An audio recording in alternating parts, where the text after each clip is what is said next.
Hello and welcome back to my channel. It is finally time for the long-awaited Q&A. You asked and I will answer. If you think of a question after watching this video that you are dying to know the answer to, put it down below in the comments and I will answer it in my next video. All right, I wrote down all the questions I could find, so let's just go in order here. What kind of homework do you give in first grade, if any? Okay, in first grade, I used to give math homework, and it would be like one little sheet of paper that had just review skills on it. It would take maybe 10 minutes. And spelling, they would get a packet on Monday that was due on Friday. But I did away with the math because we changed math programs. And I did away with the spelling when I realized it wasn't really benefiting the students that needed it. The ones that knew how to spell did their homework. The ones that didn't know how to spell didn't do their homework, so it wasn't helping anybody. So then I switched to just doing everything in class, and that way, every day I could look and see what they were struggling with, and I could help them with what they were having trouble with. Do you have any students with autism? If so, what strategies do you do to accommodate them? In my 10 years in first grade, I only had one student with autism that was diagnosed. There could have been others that weren't diagnosed, but he had an IEP, of course, and he had a para that went with him everywhere. He was not in my classroom very much at all. He was mostly in the special education room to get special services because he could get very violent, and so they limited his exposure to other people until they could kind of socialize him more with people and just kind of see what he was going to do. So when he was in my room, though, I made sure that he was included in the activities that we were doing. So we would do like morning meeting with him, and he would get to do calendar time, and he got to the point where he would actually do the songs with us and go around and shake hands with students. So I think it really did help him to be around more of his peers. But as far as accommodations, he wasn't in there enough for me to really do anything. He was never in there for core subject time. So there wasn't anything I needed to do at that point. If I did need to make accommodations, of course I would. I have had some students that have had sensory issues, and so in those cases I always find them a quiet place to work. I give them the option of going into the hallway if they want to. If they have had too much stimulation, they can tell me I need a break, and they go out and they calm down. Some kids I've allowed to wear headphones so they can drown out just the normal noises of the classroom, and that's helped them a lot. How many places have you lived and taught in? Oh goodness.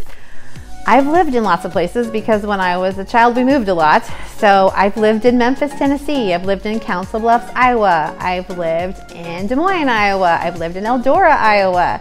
I've lived in Trenton, Missouri. I've lived in Warrensburg, Missouri. I've lived in Clinton, Missouri. I've lived in Eldon, Missouri.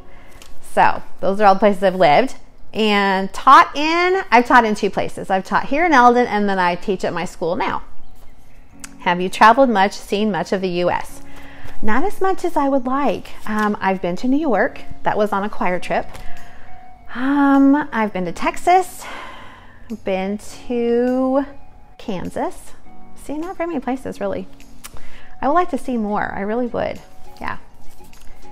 What are some of your most challenging student behaviors? And did you have management strategies with these kids that you could share? Most challenging student behaviors, yes. Especially not this past year, but the year before, I had a student that just had no self-control. He tried. It was just beyond him to be in control of his own body. He would blurt just at random moments, and it had nothing to do with what we were talking about. He would do things with his body, like shake around or kick the chair, or things, just annoying things. It really bothered people. So for him, I started a whole class behavior system just so he didn't feel like he was being singled out. It was really kind of for him. I did a bead system. It was kind of along the lines of the blurt beans, but it wasn't just for blurting, it was for anything. And every student would start out each day with a little, like an acrylic bottle that I got from Dollar Tree. I think they came like 10 to a package. So I got like a couple packages of those. I got some of those just little pony beads that you can string on things and make necklaces and stuff. And they each got 5 beads every day. They start out with 5, and at the end of the day, they would bring their beads to me, and I would count how many they had left. Now, they could lose beads for inappropriate behaviors. So the goal was to keep your beads, and that really helped a lot of the students, but The poor kid, he just really could not help it. It was an issue that he needed to have other strategies for, and I did try other things with him. We had like a triage person that would check in with him. He would go to a buddy room when he was just kind of getting beyond in our classroom.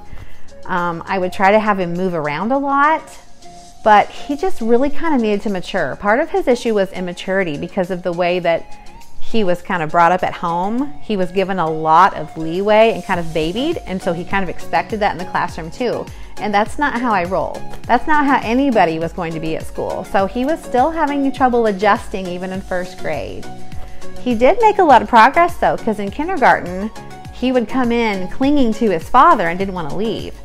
So he did make a lot of progress. And we did get to a point at the end of the year where he was pretty manageable and he could kind of see what was going on. Like before, at the beginning of the year, he was pretty oblivious to what he was doing. He just did it and didn't think about it.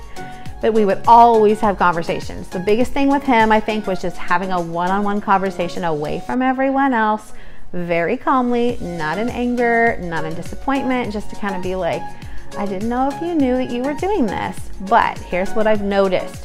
What do you think? And talking through things with him really seemed to help him start to notice and kind of stop some of the things before he started them. So there was a lot of improvement. It wasn't perfect, but we survived. Do you prefer to drive or fly to go on vacation or visit family?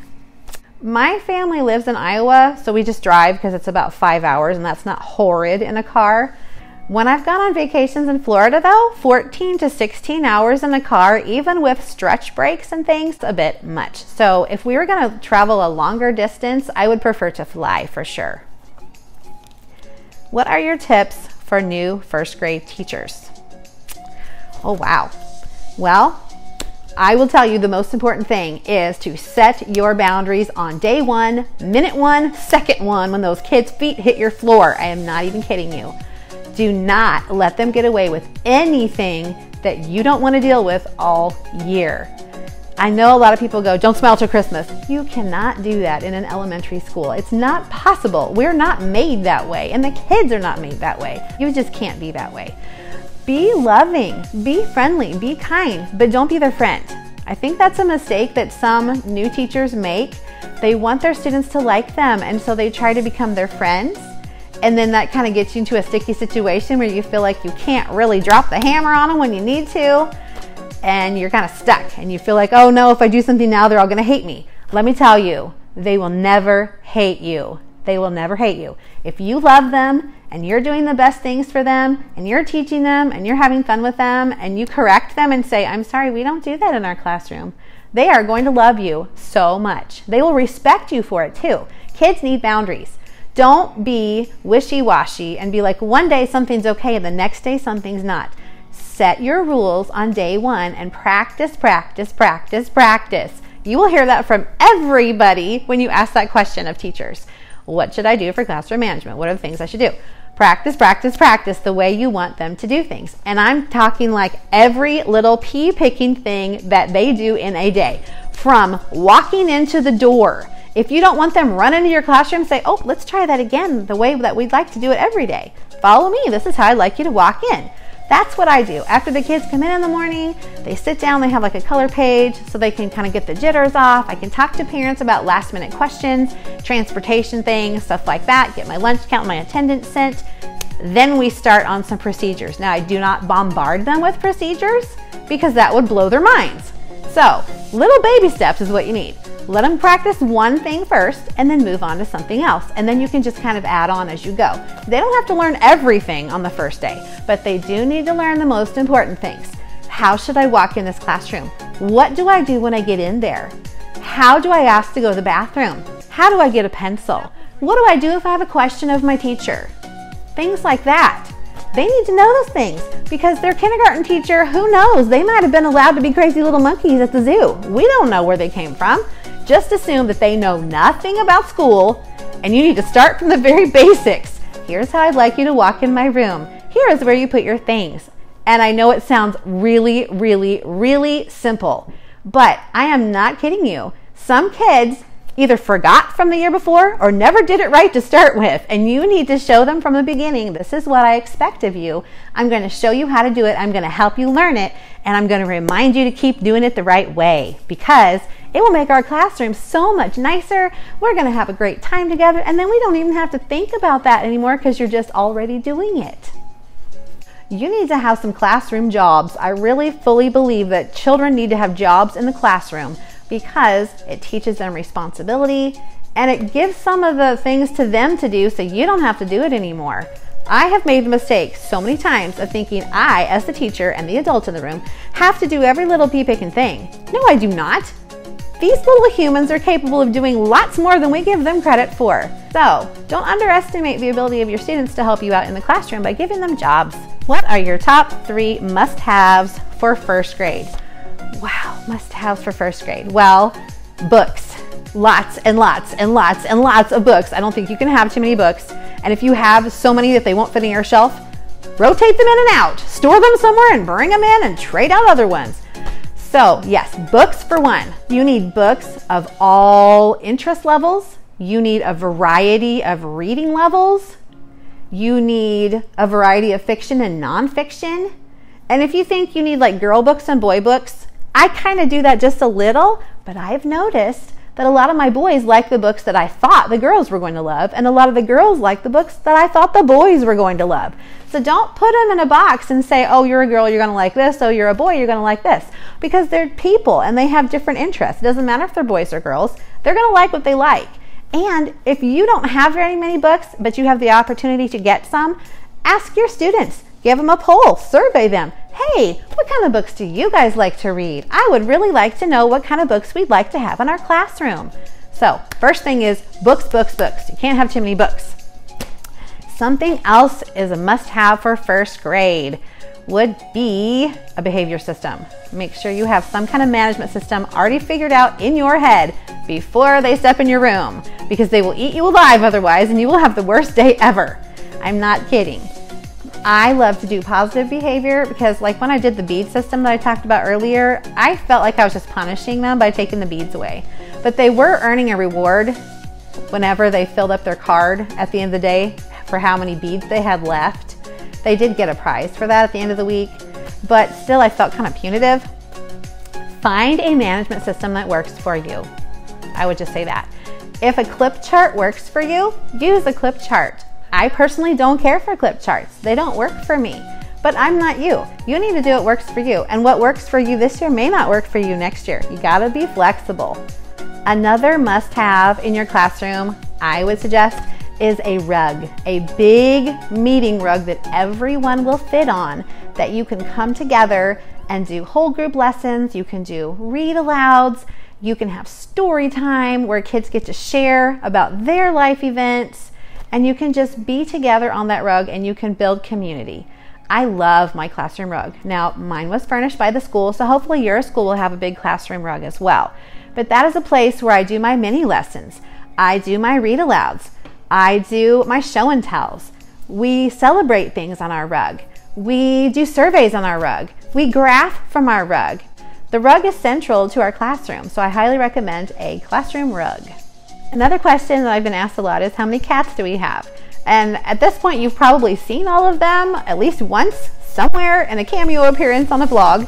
But we have, I'll say 4.5, because one is not fully grown. We have 4 adult cats. We have 2 girls and 2 boys. And then we have a little baby named Mango. And if you want to see her, Caitlin's right here. This is baby Mango if you haven't seen her before. She is 6 weeks old. Tomorrow. She'll be 6 weeks old tomorrow, and she is the sweetest little thing ever. Look how cute she is. So cute, aren't you? So cute. Yeah. So we apparently are becoming kind of an unofficial cat sanctuary. We live outside the city limits in the country. We don't have very super close neighbors. We do have neighbors around, but they're not like right next to us. And we have lots and lots of backyard. So one day, a stray mama cat just wandered over and we found out she had babies and we started feeding them, and that's kind of how we got to where we are today. Now we have lots of outside cats that we care for, and we have our 4 adult kitties and our little baby kitty inside that we care for. That's all the questions that I found. If I skipped your question, or if you thought of a question, please comment down below and I will be sure to answer it in my next video. Thank you for watching. I'll see you next time.